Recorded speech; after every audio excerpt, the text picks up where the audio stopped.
Imagine this, it's transition time.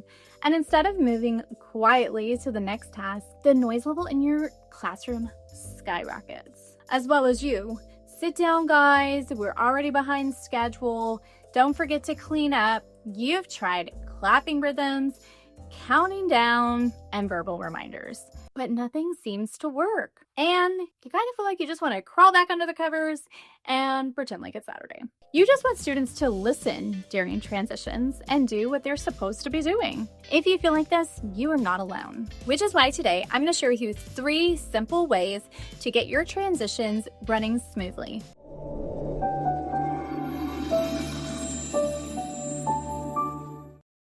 Imagine this. You click and play a song. Your students automatically know that that cue means that they should start cleaning up. Then you see students glancing at an anchor chart to make sure that they remember the steps. They're standing behind their chairs and they're waiting for your next cue to tell them to rotate.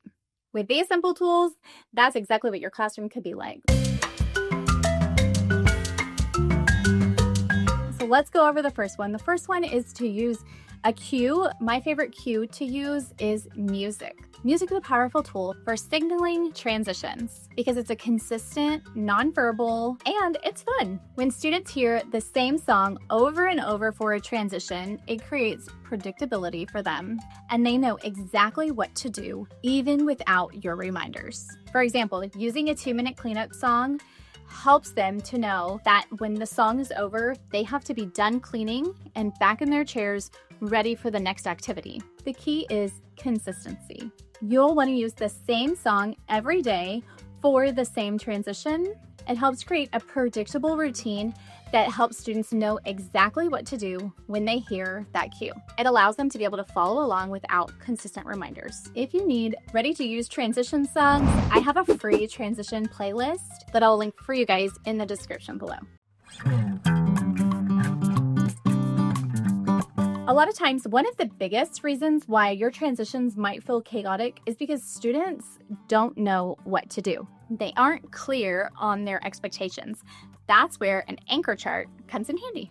An anchor chart visually models the steps for them. It takes the guesswork out of what students should be doing and serves as a constant reminder, as well as a place that they can reference if they can't remember what to do next. Having a clear anchor chart also helps students eventually be able to become very independent during these transition times. If you'd like a classroom transition anchor chart, I also have a free one that I made for you guys that I will link in the description below. All right, my third and final tip is to use a visual for time. Young students don't always have a strong concept of time. It's a very abstract thing to them, which means it could lead to slow transitions or them having to rush at the end. A visual timer is a way for them to see exactly how much time is left in a way that they can understand. A simple visual timer helps keep students on task without being overly distracting. They can see the time going down, and it helps them be able to pace themselves accordingly. I love to use visual timers specifically designed for young learners. They're calm, neutral, and not overly distracting. If you're curious and you want to take a look at the timers that I like to use, I will also provide a link for that down in the description for you guys below.